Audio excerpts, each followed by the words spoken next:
10th class. आज हम विद्युत परिपथ के बारे में पढ़ेंगे।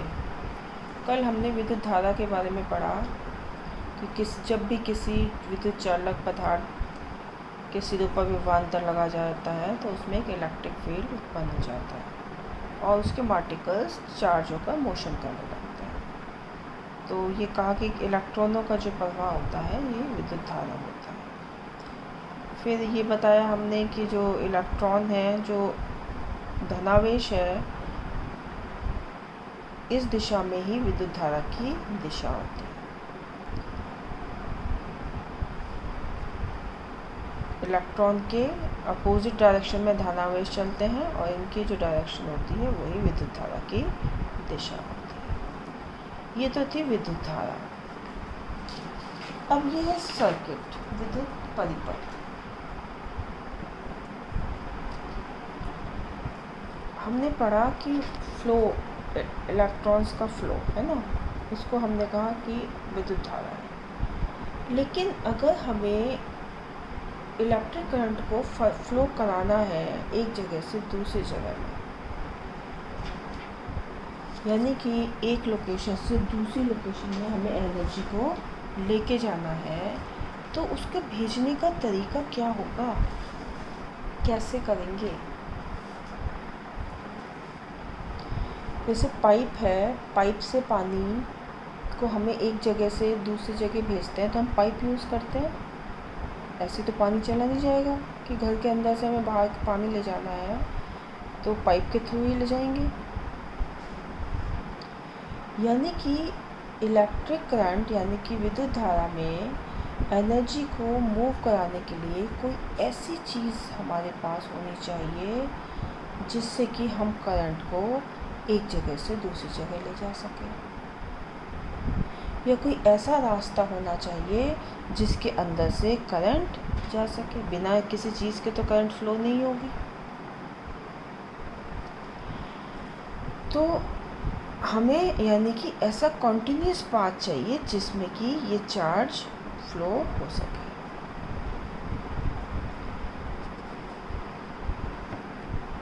ये जो पाथ है ये मेटल का बना होगा, कंडक्टर होगा और इलेक्ट्रोलाइट होगा, तभी तो इसमें चार्ज फ्लो होंगे।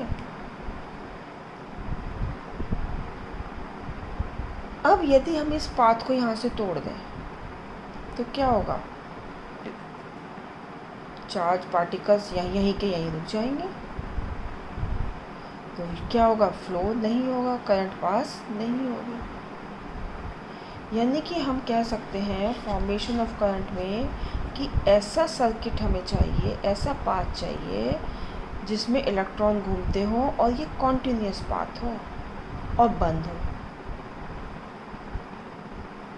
क्योंकि अगर ये ओपन हो गया कहीं से, ये सर्किट कहीं भी ओपन हो गया तो करंट पास नहीं होगी।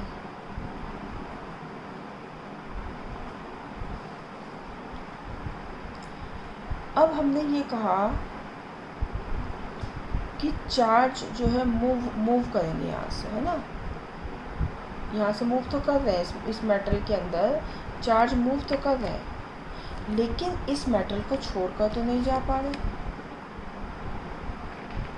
यानी कि इसका नेट चार्ज 0 है और नेट चार्ज 0 है तो इसमें विद्युत धारा जो है प्रवाहित नहीं होगी, करंट प्रवाहित नहीं होगा,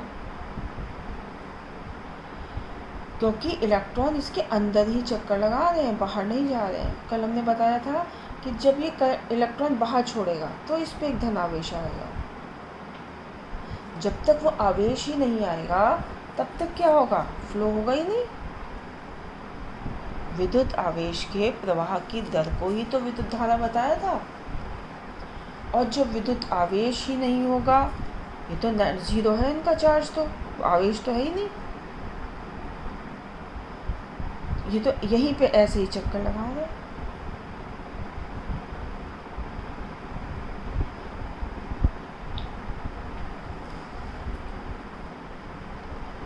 यानी कि हमें कुछ ऐसा चाहिए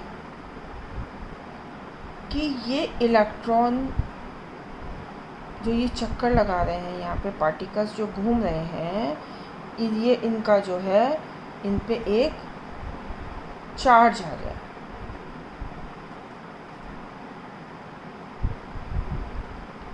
ठीक है,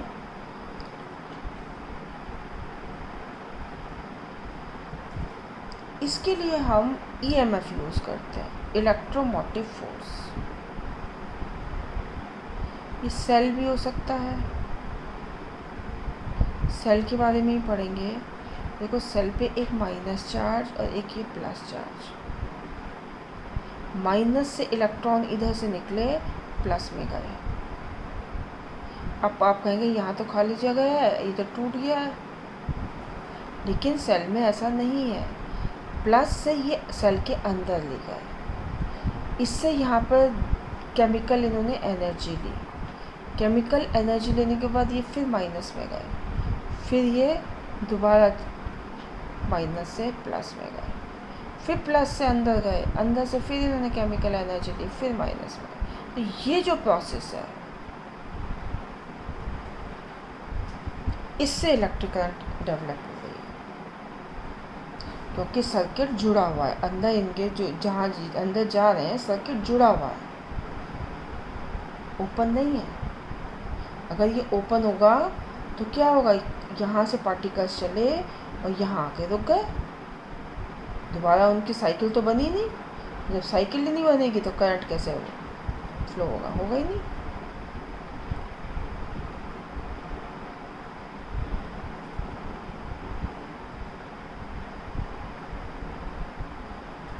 जैसे कि आप साइकिल चलाते हैं, साइकिल की चेन पैडल से लगी होती है।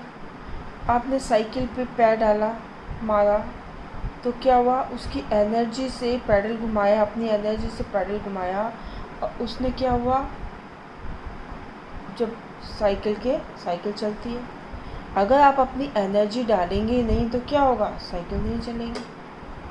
तो यहाँ वो एनर्जी हमें सेल से मिली या किसी भी इलेक्ट्रोमोटिव फोर्स से मिली जो हमने यहाँ लगाई। जब तक ये फोर्स नहीं लगाएंगे, इलेक्ट्रॉन तो ऐसे ही घूमते रहेंगे, लेकिन करंट पास नहीं होगा। वो तो वही चक्कर लगा रहे हैं, करंट पास नहीं होगा। साइकिल के रूप में वो बस मूव करते रहेंगे।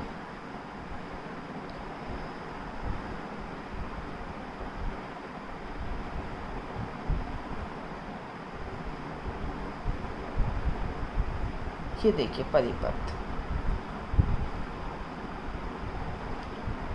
ये जो हमें पढ़ना है विद्युत परिपथ। देखिए इसी जो मैंने अभी समझाया इसी पर आधारित है सब कुछ। यहाँ ये सेल लगे हैं, इसमें ये इसका प्लस चार्ज, ये माइनस चार्ज। यहाँ से धनावेश निकला। हमने बताया था कल कि धारा की दिशा जो होती है वो पॉजिटिव चार्ज की दिशा ही होती है ना। तो यहाँ से निकला धनावेश, यहाँ प्रतिरोध लगाया हुआ है, कोई भी कुछ भी हो सकता है, कल पढ़ेंगे इसके बारे में। इसके बाद यहाँ भी एक प्रतिरोध लगाया है, ये कुंजी है। ये स्विच, आप स्विच मान लीजिए, जो घरों का स्विच है, आपने स्विच को ऑन ऑफ करते हैं, उससे आप बंद करते हैं, खोलते हैं, तो क्या होता है, करंट खुल चलने लगती है लाइट और बंद हो जाती है। तो ये कुंजी उसी का काम करती है। यहाँ से चला, फिर ये माइनस में आया। अब आप कहेंगे ये तो सेल यहाँ से खाली है, तो खाली नहीं है, ये सेल लिखा है हमने, इसीलिए क्या करा, अंदर यहाँ से माइनस से फिर सेल में गई पार्टिकल्स, वहाँ से एनर्जी लेके फिर ये प्लस की तरफ, तो ये फिर इधर से गया, फिर इधर गया, फिर इधर गया। अगर कुंजी यहाँ पे स्विच खुला हुआ है तो फिर क्या हुआ, फिर माइनस से गया, माइनस से फिर सेल में गया, सेल से फिर प्लस में गया। तो इस तरह से ये इलेक्ट्रिसिटी का फ्लो होने लगता है। अगर हमें इस इलेक्ट्रिसिटी इसमें बंद करनी हो तो क्या होता है, यहाँ पे जो स्विच लगाई, जो कुंजी लगी है, इससे हम उसको रोक देते हैं। तो क्या होता है, फ्लो रुक जाता है, तो क्या होगा, इलेक्ट्रिसिटी बंद हो जाएगी। ये बच्चों था हमारा विद्युत परिपथ, इसकी हमने बता दिया कि किस तरह से ये काम करता है। आपके 10th में इतना ही है, बहुत ज़्यादा नहीं है, तो आप इसको देख लीजिए। कल हम आगे करेंगे।